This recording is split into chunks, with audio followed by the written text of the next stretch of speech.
Bonjour, c'est Jules But pour plaisirdegeek.fr. Aujourd'hui avec un test de Shadowgun pour iOS, notamment sur iPhone 4S. On va rentrer tout de suite dans les menus, faire un petit tour. On voit ici qu'on peut bouger le pad pour savoir s'il est statique ou pas statique, parce que vous verrez que quand vous poserez votre doigt, le pad va s'adapter à l'endroit où vous allez poser votre pouce. On a le volume, la sensibilité, le droitier, gaucher. Ici on voit qu'on peut récupérer tout ce qui a été collecté pendant le jeu, les objets spéciaux. On a également les crédits du jeu, avec les auteurs, etc. On a un accès donc au succès, aux achievements directement dans le Game Center. C'est classique. On a une petite aide qui nous dit bah voilà, à droite on va utiliser les boutons pour recharger et les boutons pour tirer. Également à gauche ça sera plutôt pour se déplacer. On a une possibilité de choisir son niveau une fois qu'on a débloqué les niveaux. Donc si on sélectionne un niveau, on peut choisir la difficulté. Donc on peut s'amuser à refaire les niveaux qu'on a fait, mais avec une difficulté différente. Ici on va passer sur le level 2. Le level où pour l'instant je suis arrivé, mais en sachant que je l'ai téléchargé ce matin, j'ai pas énormément joué. Le level 1 est très simple à passer, le level 2 se complique déjà un tout petit peu. Donc je vais vous montrer un petit peu le gameplay. Donc vous voyez ici en bas à gauche que quand je pose mon pouce, vous avez donc un arc de cercle qui se positionne, c'est quand je me déplace, et il n'est jamais franchement au même endroit au niveau du centre.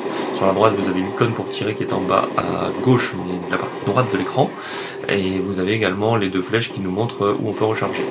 Si on appuie sur le pistolero, on pourra là choisir les armes. Pour l'instant je n'en ai qu'une dans le jeu. Et en haut à gauche, on ira directement dans les menus. Donc vous voyez, les déplacements se font de manière très simple.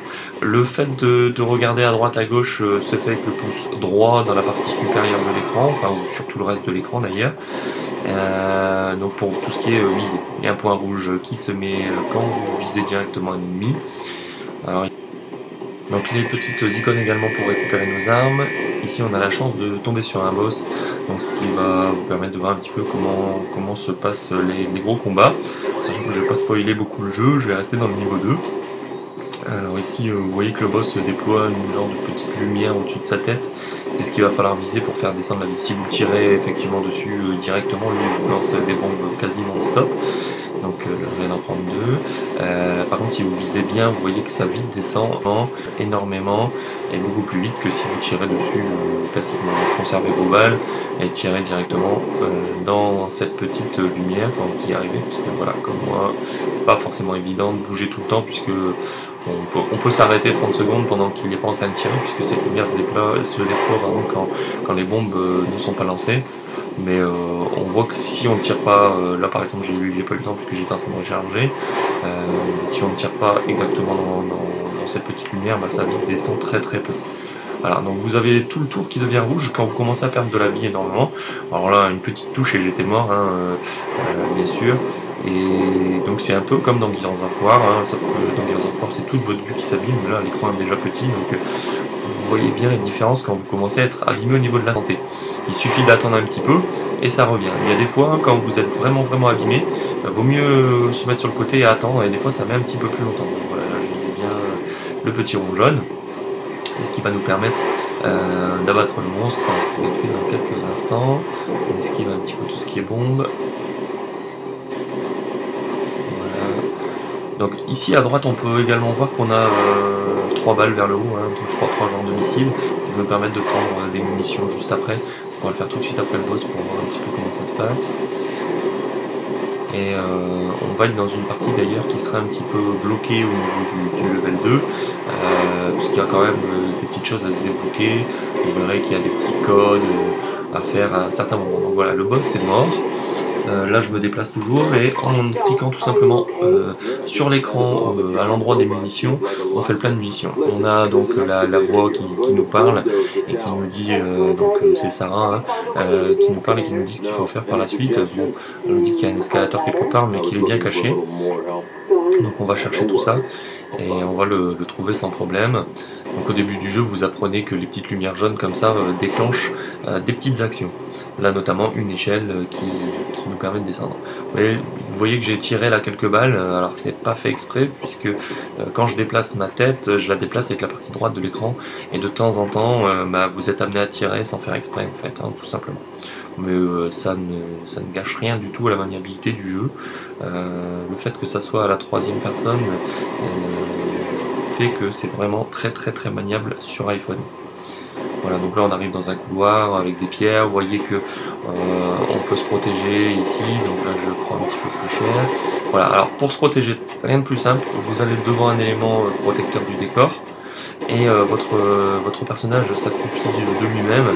C'est que au moment de tirer qui va sortir sa tête. Si vous vous décalez vers la gauche, il ne va pas sortir. Si vous vous décalez vers l'arrière, il va sortir. Si vous vous décalez vers l'avant, il va sauter au-dessus. Et en se décalant sur un endroit de protection, vous aurez la possibilité de tirer sur la gauche ou sur la droite. Pour ceux qui connaissent Gears of War, c'est un peu le même principe. Donc vous pouvez tirer sur votre côté gauche ou votre côté droit. Donc c'est pas spécialement au-dessus, on n'est pas forcé de se lever, mais on peut se décaler. Donc là on vient de voir que j'ai cliqué sur un petit engrenage qui me permet de monter et de faire une action à l'échelle. Alors on rencontre des boss rampants, un peu explosants, encore une fois un peu sur le modèle du Gears of War, des boss volants qui sont un petit peu plus des robots que dans Gears où on est plutôt sur des extraterrestres. Et on a des boss, enfin on va dire des ennemis marchants un petit peu comme d'habitude avec des armes différentes. Vous voyez que là les ennemis, une fois qu'on les a touchés, se mettent à tournoyer et à exploser. Les petites bêtes qui courent au sol sont un petit peu sur le même principe. Alors si vous voulez vous détacher d'un mur, il ne faut pas oublier de se mettre bien face au mur et de tirer vers l'arrière, si vous voulez vous déplacer en arrière, hein, sinon vous ne pourrez pas vous décrocher du mur. On a plein de petites cinématiques qui nous permettent de bien comprendre ce qu'on est en train de faire sur le jeu, et c'est bien plaisant parce qu'elles sont très courtes et elles donnent vraiment de l'énergie au jeu et c'est vraiment superbe. Donc voilà, on va pas la passer, je vous la montrer. Donc ici encore une petite cinématique qui montre que le personnage va passer à l'étage inférieur. Et là on est, voilà les petites bestioles rampantes qui explosent, hein, qu'on avait vu tout au début aussi tout à l'heure. Là il vaut mieux les faire exploser un peu plus loin de soi, là je vais peut-être m'en prendre une. Et voilà, donc on l'explose un petit peu plus loin.